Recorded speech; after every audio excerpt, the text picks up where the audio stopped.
Hey, what's going on, everybody? It's Dr. Matt from Pinnacle Chiropractic, your local pediatric, family, and prenatal chiropractic office in the Lakewood Ranch, Sarasota, Bradenton, Florida area. And today is episode 17 of our weekly healthcast called Pinnacle's Perspective.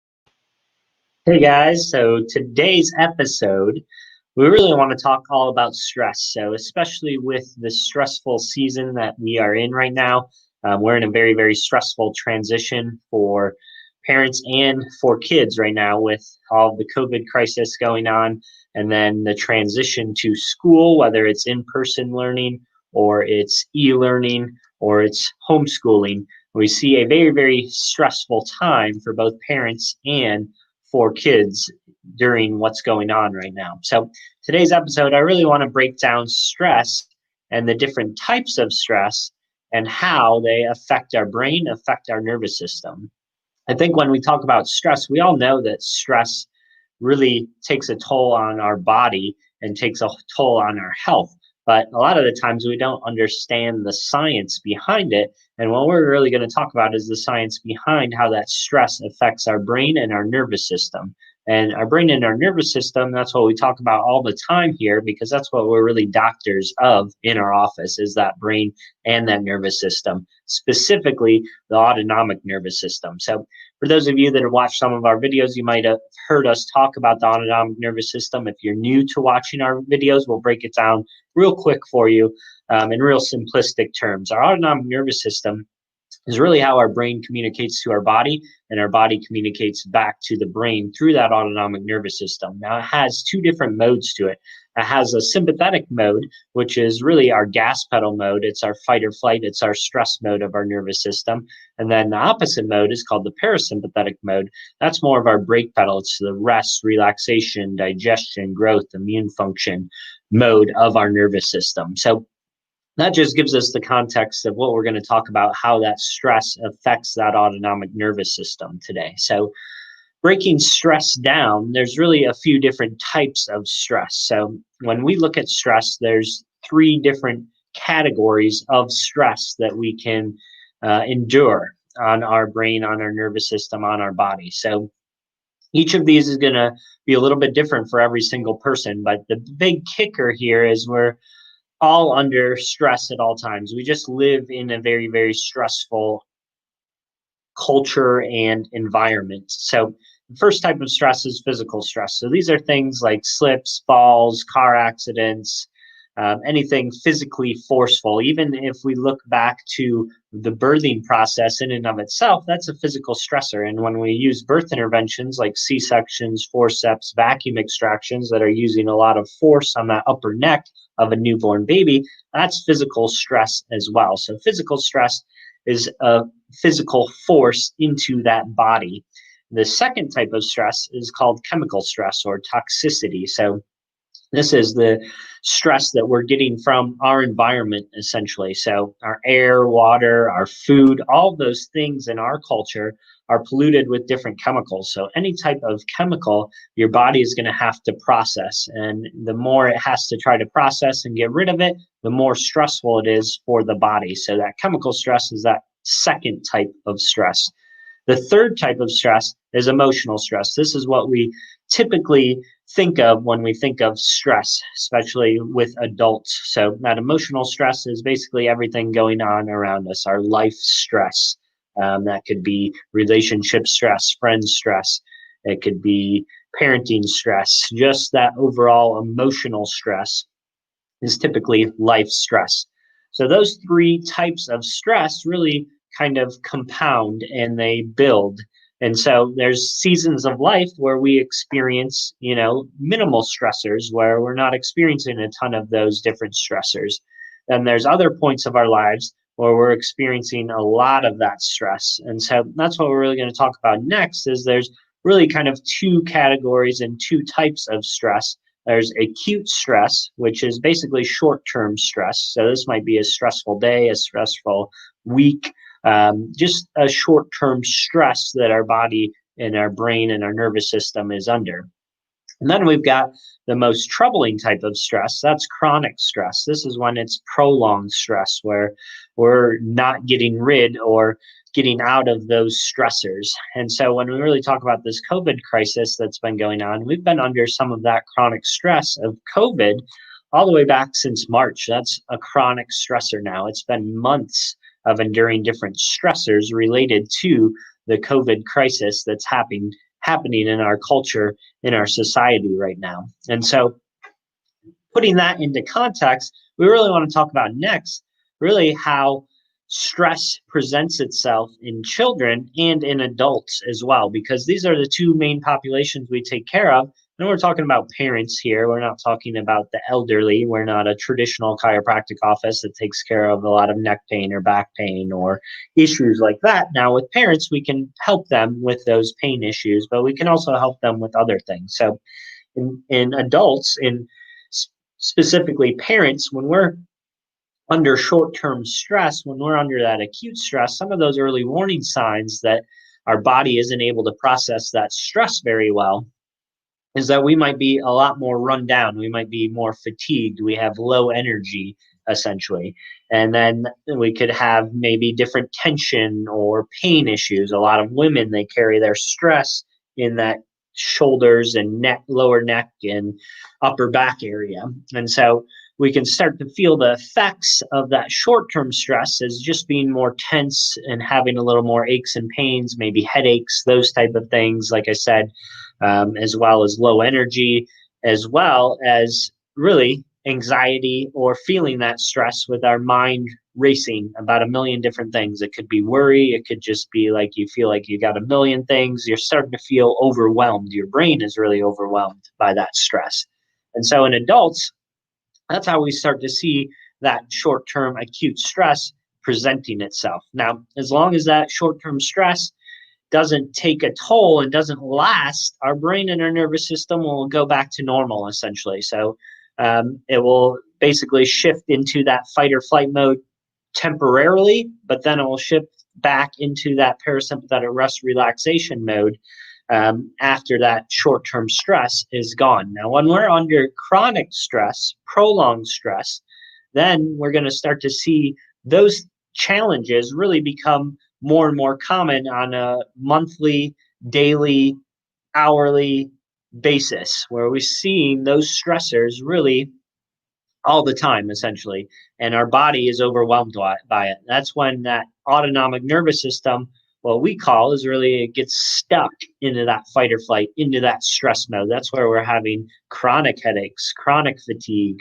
or having chronic kind of brain fog, inability to focus, pay attention. So in adults, those are really warning signs that your body is under that chronic stress load and it's in that fight or flight mode more often than it should be, and it can't get out, essentially. And so after we talk about how stress really presents itself in children, we'll talk about then how our care can really help balance that autonomic nervous system and pull you out of that fight or flight mode when you're in that chronic stress mode of the nervous system. So next, we'll move on to really how that stress affects kids. So as adults, for some reason, we don't really think of stress or kids being stressed out, but kids also feel stress as well. It just presents a little bit differently than in adults. Some kids can present with pain and tension and complaining of that pain and tension, but that's usually going to be in a little bit of the preteen teenagers that start to feel that pain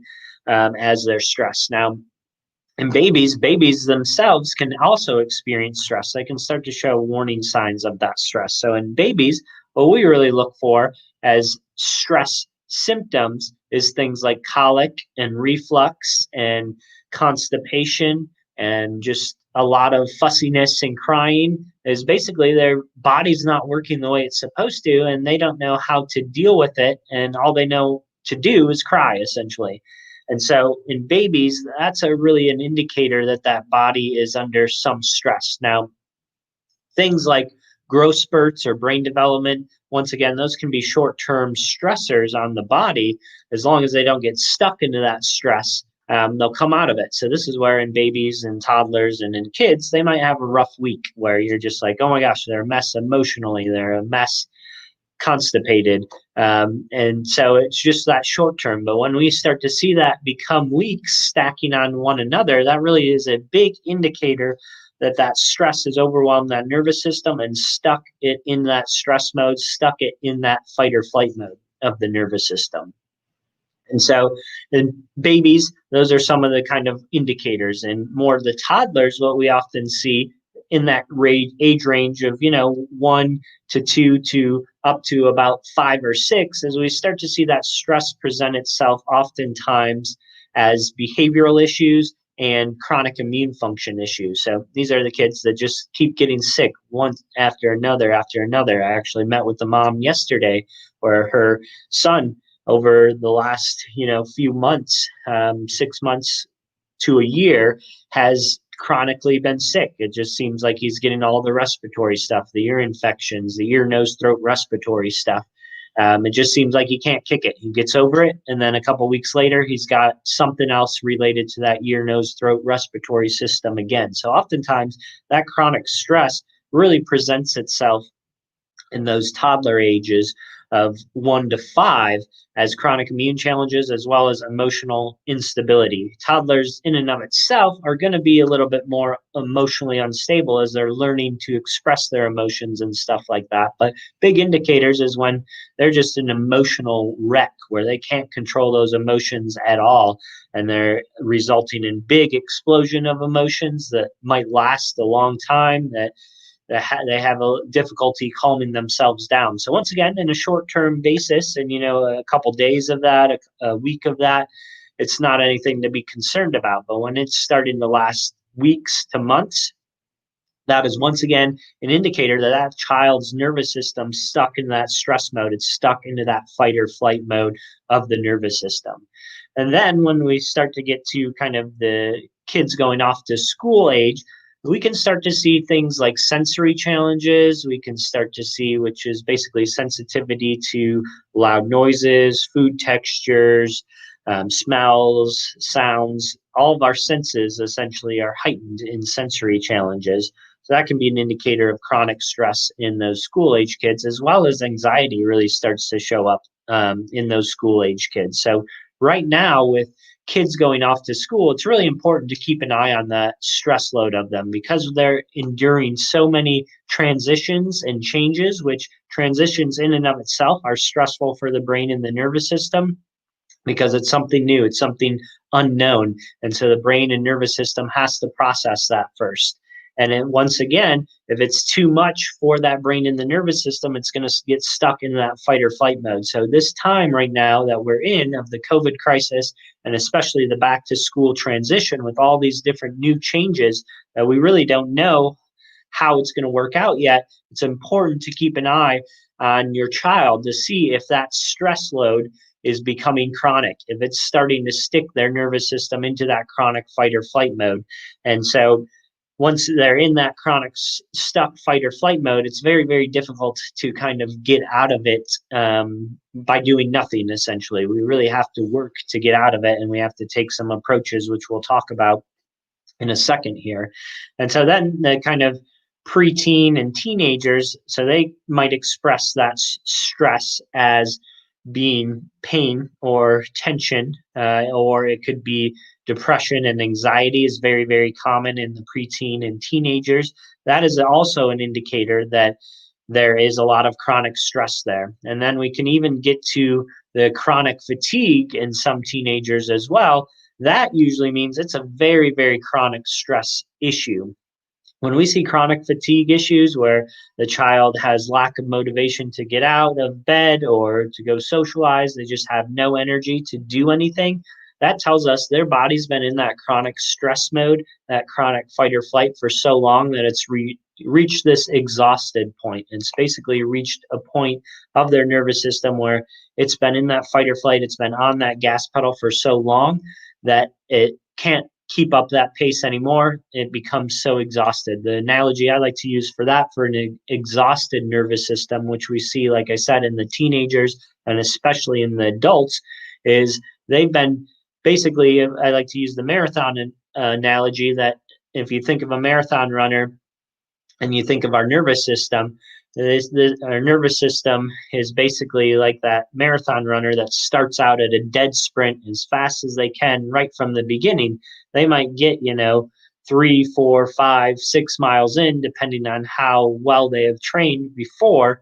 But eventually, their body's going to be like, whoa, we can't keep up this pace anymore. And especially if it's a full-on sprint, it's going to be like, we have to start walking now. So same thing goes with our brain and nervous system. When it's been in that fight or flight mode for so long, it becomes exhausted. It's like, we cannot run this race at this pace for this long, and we're basically going to rest at that point or become exhausted. Our body's going to try to rest and repair and heal, but obviously we can't really do that in life. We can't really take a break because we have all of these adult responsibilities going on. So that is really how stress affects our nervous system in adults, in kids, in teenagers, and teenagers.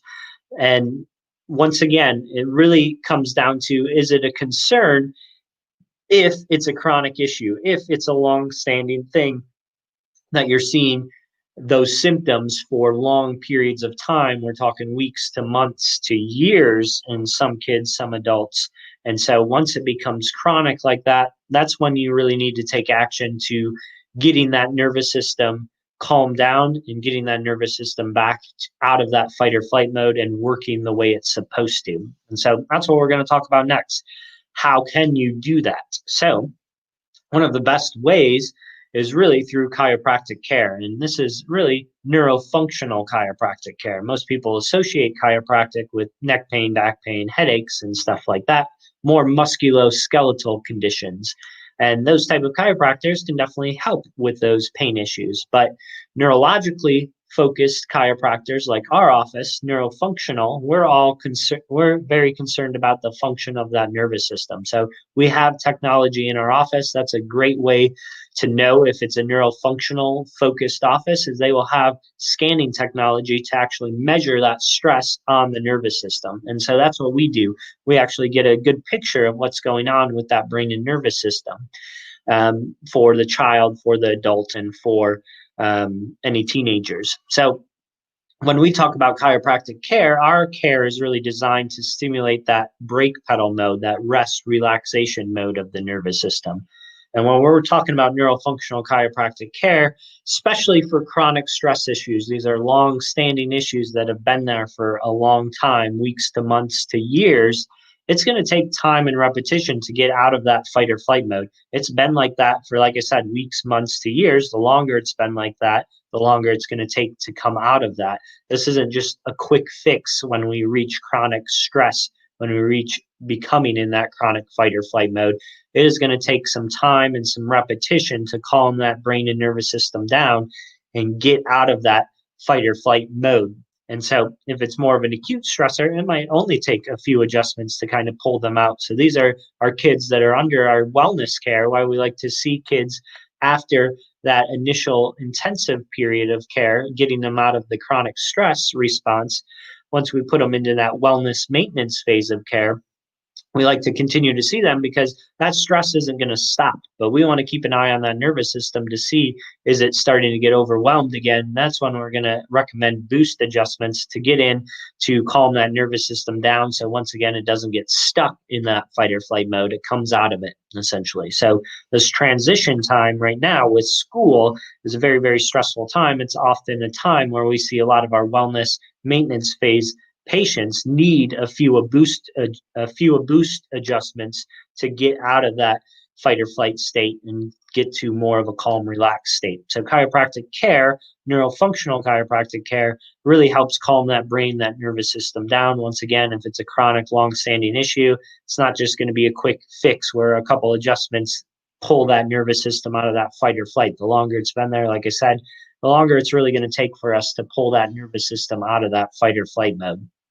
So there's other things that you can do as well. So for kids, especially the younger ones, some of these might be a little bit more challenging but for preteens and teenagers and for adults, these are great avenues to do to calm that brain and nervous system down. So things like meditation is a great practice. So especially as an adult, if you feel like you're feeling overwhelmed throughout your day, I always recommend our adult patients, especially that are super stressed out, take 10 minutes out of your day. Once you feel that brain becoming overwhelmed and you feel that stress, take 10 minutes to reset your mind, and that's meditation. So you can use a meditation app like Headspace. There's quite a few different ones on the Apple Store or Android Store that you can download that will bring you through guided meditations to really calm that mind. And so at first, it's going to take some practice, like anything else, to really learn how to calm your brain and your mind. But taking that 10 minutes a day is a great time to quiet your mind and pull it out of that constant stress, constant fight or flight state. And then another thing is yoga. Yoga is great for stimulating that parasympathetic nervous system, that rest relaxation nervous system of the body. Once again, a lot of that stress presents itself, especially in adults, but also kids as well, but as tension within the body, within the spine. We all know when we're super stressed out, we just feel more tense. So things like yoga can help stretch the body, release some of that tension in the body, which is then going to stimulate that rest relaxation mode of the nervous system. So there's a lot of great local yoga places around as well that you can go to, but you can even, once again, watch yoga on YouTube. You can watch yoga on a Peloton app or different apps like that, the Beachbody app. There's so much out there for at-home fitness and at-home yoga now that you can literally watch it from the comfort of your home, or do that yoga from the comfort of your home in front of your TV, in front of your computer. So chiropractic care, neurofunctional chiropractic care specifically, yoga and meditation are three ways we can really help our body deal with that stress in a more productive way, a way to calm that brain, a way to calm that nervous system down. And it's really three practices we all should be practicing on a regular daily basis. And that's something that I try to practice on a regular basis as well, is yoga, meditation, and chiropractic care. And so at least a minimum of a weekly basis of doing those things, at least once a week, is going to help your body. If you can do it more frequently, that's even better. Obviously, within everybody's busy schedules, it's really hard to take time for ourselves, but it's very, very important to prioritize our health, especially in a stressful time like the time that we're going through right now. So I hope you guys really enjoyed this stress talk and really some of the science behind stress, how it affects the brain, how it affects the autonomic nervous system, and then some ways that we can really help combat that stress and get out of that chronic stress response, that chronic fight or flight, that chronic sympathetic mode of our nervous system. So if you guys are interested in finding out more about our office, our care, please visit our website, pinnaclebradenton.com, or you can watch some of our Facebook videos to learn more. We're always trying to educate our public as much as we can. And a great way to do that is through our Facebook, through our Instagram, through our YouTube channels, with these videos and with different posts. So as well, we are having a couple of things come up, events come up in the near future here. Let me pull out my calendar so I get the dates correct for August. But we like to have monthly webinars and workshops in our office to educate a little bit more. We'll go even deeper into the science with things. So we have our ADHD sensory perfect storm anxiety workshop. That's kind of our flagship workshop. We have that in a webinar form in September, on Tuesday, September 8th at 9 p.m. And then we have the in-office version at 7 p.m. on Thursday, September 24th. And so the in-office workshop, we are taking social distancing into account, and we'll be very, very limited. We'll probably only allow 5 to 10 people in the office so that we can properly socially distance. So be on the lookout on our Facebook page for some of those events popping up. It will be in the events tab of our Facebook page there. And then we usually post it as well on the Eventbrite page or website as well, so that you can register for that in-person one. Now, our webinar format that's coming up on Tuesday, September 8th, that you can watch from the comfort of your home. So both the one on September 8th and the one on September 24th, they're going to be the same workshop. It just depends how you want to consume that content, whether it's from the comfort of your own home, or if you prefer like a live in-person workshop where you can ask specific questions in person and find out more details about things. And then we also will be having a prenatal pregnancy webinar as well, an online webinar. We haven't scheduled it yet, but that will be coming up in September here. So I really hope you guys enjoyed this stress talk. I hope you guys check out more information about our office, and be on the lookout for our next weekly healthcast video next Friday at 10 a.m. As always, guys, I'm Dr. Matt, and